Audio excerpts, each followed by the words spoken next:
ate nga tiimu no divorce.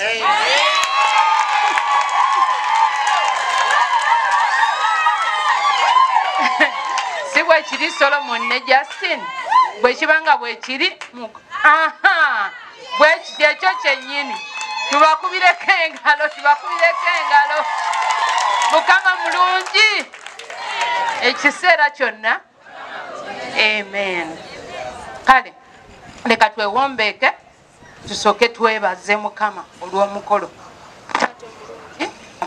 Mukama tukwebaze olw'olunaku lwaleero kabaka abakabaka. Taata luno lunaku lw'okoze tulusanyukiremu tulujagulizeemu olwa Justin ne Solomon. Mukama tukwebaza kabaka w'abakabaka kubanga Bayibuli egamba nti embaga ekolebwa nseko. Mukama tuli basanyufu ku lwa Justin ne Solomon kabaka w'abakabaka, era tusaba Katonda affe olunaku lwaleero Mukama olwawule ku nnaku endala taata olujjukire mu maaso go nti Justin ne Solomon lwe baakola ekirayiro mu maaso go kye batagenda kukyusa. Tusaba Katonda affe olunaku lwaleero byonna ebigenda okukolebwa omukolo gw'olwaleero obiyingiremu obiwa omukisa, era nsabira buli muntu yenna azze ku mukolo guno musabira omukisa. Abatannaba kufumbirwa mbasabira okufumbirwa, abatannaba kuwasa bawase mu linnya lya Yesu Kristo Omwana wa Katonda omulamu. Abazadde abali wano balabe ku mbaga z'abaana b'abaana baabwe mu linnya lya Yesu Kristo Omwana wa Katonda omulamu. Taata omukono gwo gulabisibwe era gweyongere okulabisibwa mu linnya lya Yesu Kristo Omwana wa Katonda omulamu tusabye. Amen. Mukama mulungi. Kale tukubire Yesu engalo ezawaggulu.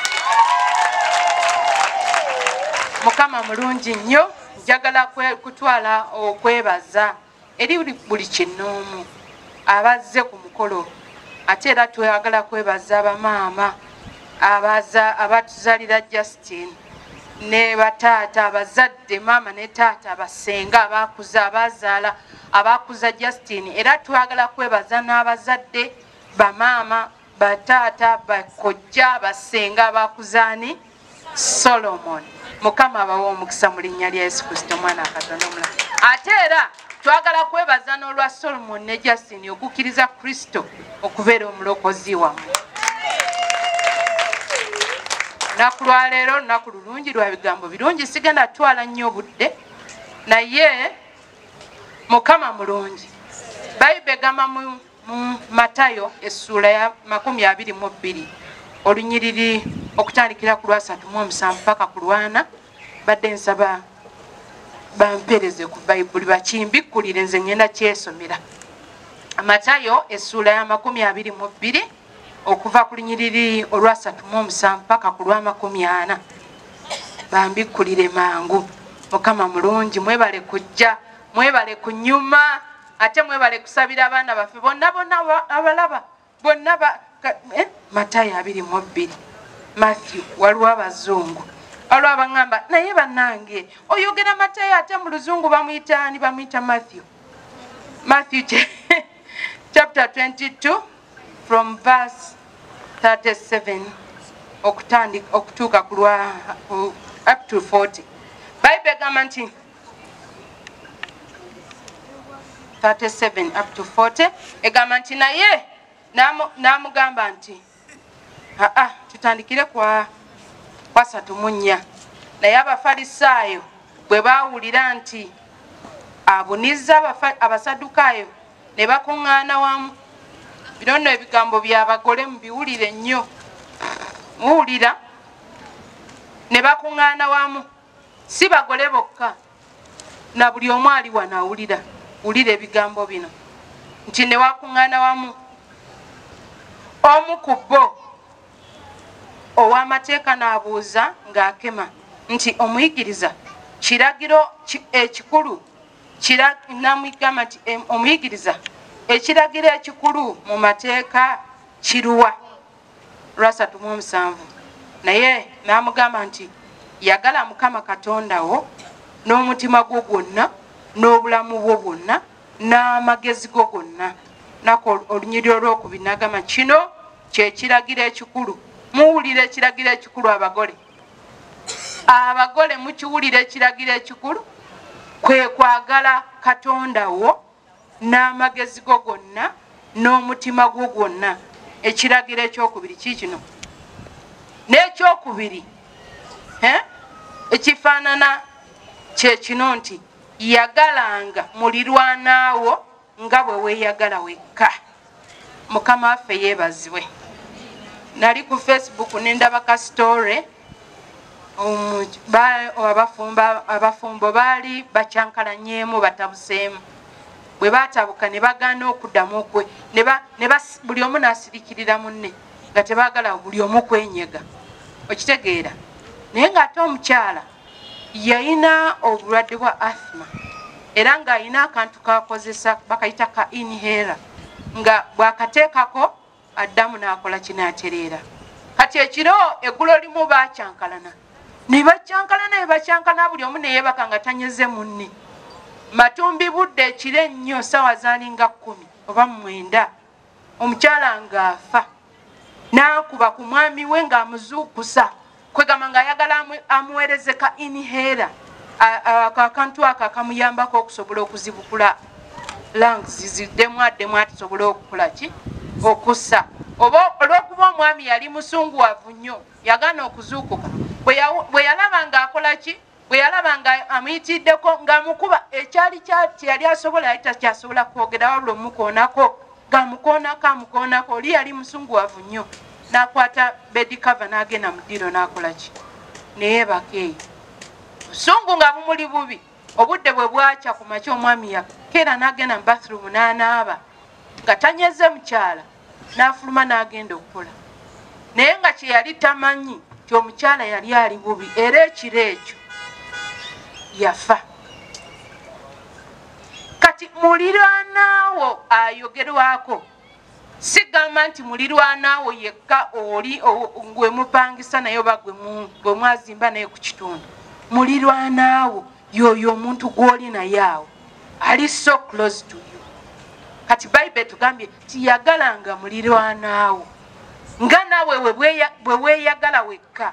Ofuluma otya ennyumba nga togambye mulirwana ogwasuze naye nti good morning. Olaawe muntu nuulidde kino nkyogera kubanga ali true story. Kati obufumbo bwe twogerako it's not a bed of roses. Kugamba si kuseeyeeya ng'aseeyeeyeza mu bbanga. Nedda. Bufumbo bubeeramu ups bubeeramu down, ups and down. Okitegeera? Naye nga temunnaba kuwozo nga tonaagamba nti nze nyiize nnyo mugambeko wakiri good morning. Osanga good morning yokka ejja kuzaawo omukwano gwammwe muddemu mukituulemu ogambe naye bannange kale ate no mbabulire ekikyankala nnyo obufumbo kibeera kitono nnyo. Just kantu katini nnyo just kantu katini nnyo kubanga mulemeddwa okugenda ku same page. Ekyo kyokka kikyankala nnyo. Kati Bible egambye nti yagalanga muti mulirwanaawo. Ekyokubiri wano gugumiikiriza. Wano nkakasa nti waliwo abafumbo abaludde emyaka. Omukwano gugumiikiriza. Bw'osoma mu Yokaana John ekisooka ni ebbaluwa ya Yokaana nsaba kumbikkulirako naye lwaki toyimiridde awo? Ono mwannyinaze yeyali enkoko ono yeyangaba. Yokaana ekisooka John chapter 1. Amanya saagababuulidde si bwe kiri? Bannaye bansonyiwe sababuulidde amanya gange kati kaneyanjula embutongole. Manya gange bampita Pastor Teddy Naluswa Bujingo Ansumba Church eyitibwa Word of Salvation Ministries International. Tuli ku kigambo ate kigambo kya Katonda si ku bigambo era tusangibwa wano ku Bati Valley. Tubeerawo ne lunch hours, tubeerawo ne Sunday service. Tubaaniriza mujje nga mutukyalireko mu linnya lya Yesu Kristo mwana Katonda omulamu. Yokaana ekisooka essula eyokusatu Yokaana ekisooka essula eyokusatu olunyiriri lunyirwa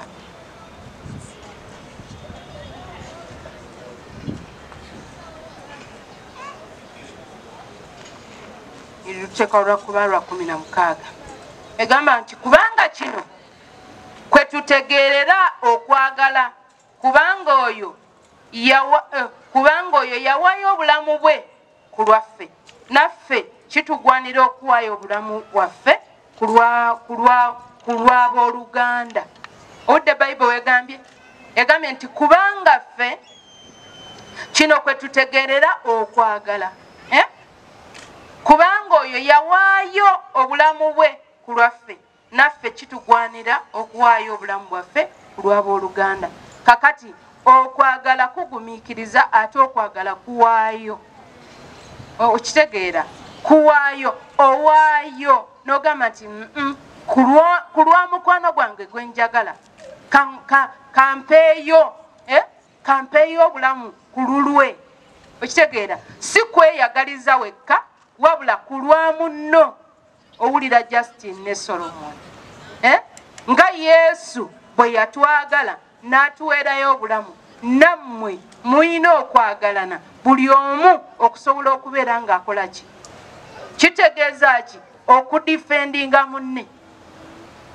Okitegeera okudifendinga munno nga munno ne bw'olaba nga waliwo ensonga mu difendingi yimirira omudifendingi naye omusange nga bamwogerako wali ku kubogera naawe weeyongereko era kituufu era nze namanya era ekyo tekikola ki okwo si kwekwagala. Naye etteeka eryatuweereddwa wali lye nabasomedde Matayo n'abasomedde Matayo 22:37 erigamba nti amateeka gali abiri Yesu ge yatuwa yagalanga Katonda wo n'amagezi go gonna n'obulamu bwo bwonna n'okutegeera kwo kwonna ate yagala muliraanwa wo.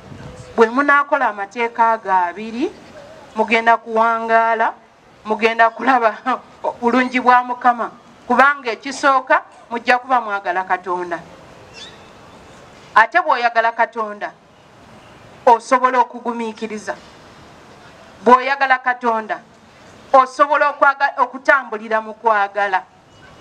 Bw'oba toyagala Katonda ne muganda wo tojja mwagala. Bayibuli egamba nti oyagala otya munno gw'obeera naye. Oyagala otya Katonda nga munno gw'otolabangako naye ate munno gw'obeera naye ogamba otya nti oyagala Katonda naye nga ate munno gw'obeera naye omukyawa. Tolaba ng'ekibuzo kiri tricky. Katonda tomumanyi tomulabangako naye ogambye omwagala. Nkimanyi nti mwenna temuli balokole naye twogera nti oyogera nti oyina Katonda. Kati Katonda oyo n'omwagala otya ng'ate munno gw'obeera naye tomwagala.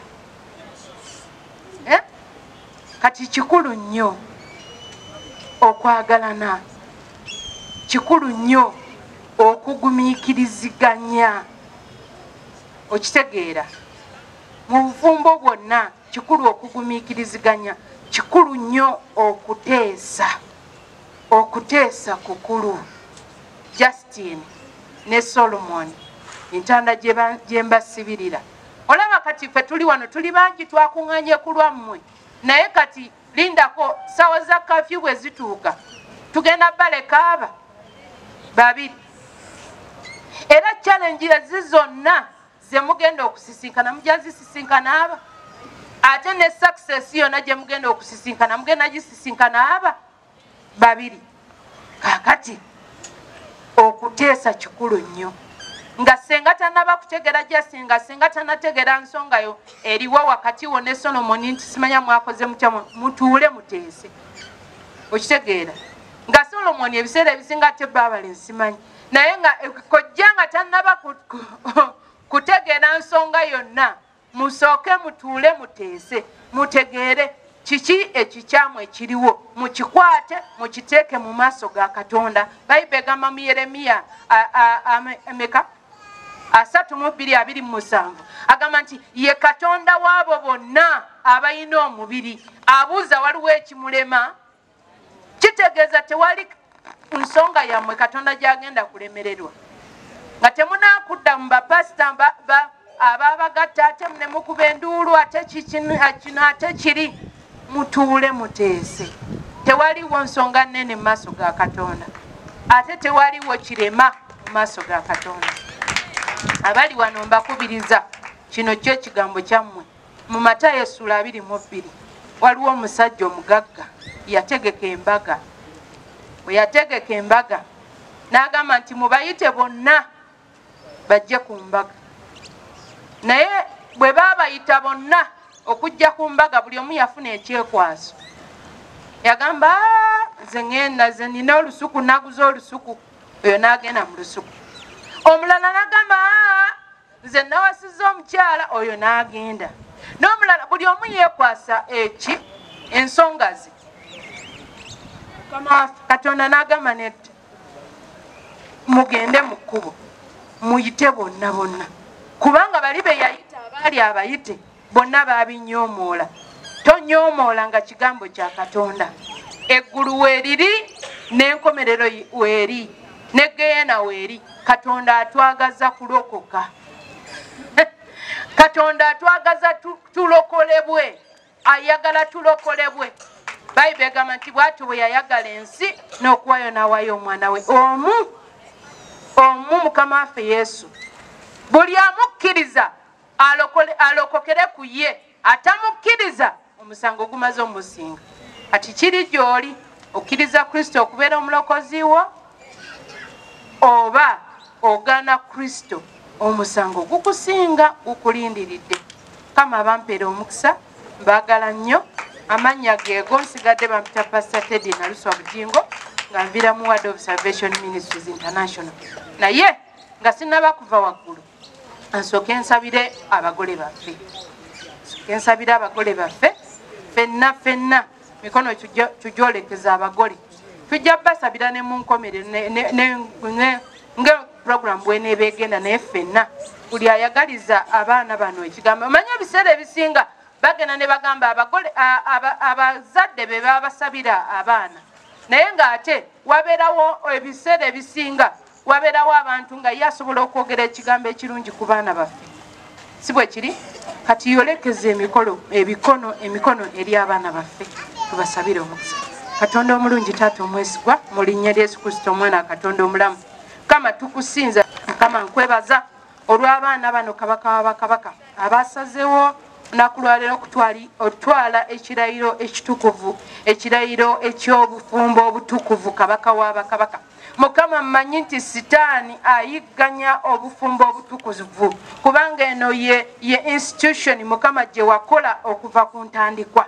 Naye mbateeka mikono gyo kabaka w'abakabaka mu linnya lya Yesu Kristo omwana Katonda omulamu. Tubanyweza mu mikono gyo. Solomoni ne Justin tubateeka mikono gyo Mukama. Bano tebagenda kwawukana. Tubasabira omukisa ogutalina buyinike. Tubasabira bazaale abaana ab'obuwala n'ab'obulenzi. Abaana baabwe babeere successful nnyo. Ne bazadde baabwe Solomoni ne Justin babeere successful mu nnya ya Yesu Kristo omwana Katonda omulamu. Mukama batemerenge kuba watali kubo. Mukama waganye obanga waddewo obukyankalano yingirawo omwoyo wa Mukama ayingire wafuge mu bo mu linnya lya Yesu Kristo omwana Katonda omulamu. Era twatula nti abaana bano bagenda kubeera successful, bagenda kubeera b'amaanyi, bagenda kubeera balamu kubanga Bayibuli egamba nti buli amanyi Katonda we aliba n'amaanyi era alikola ebyobuzira. Tulangirira ebyobuzira eri Solomon ne Justin. Tulangira eby'amaanyi eri Solomon ne Justin. Mukama abawa omukisa, Mukama abasanyuse mu linnya lya Yesu Kristo omwana Katonda omulamu tusabye. Amen. Mukama abampeera omukisa mu linnya lya Yesu. Tubaaniriza nnyo ku Word of Salvation. Tusabira wano kumpi. Jangu mujjenga mu service zonna zibeerayo lunch hours zibeerayo ne Sunday service zibeerayo. Mukama abampeera.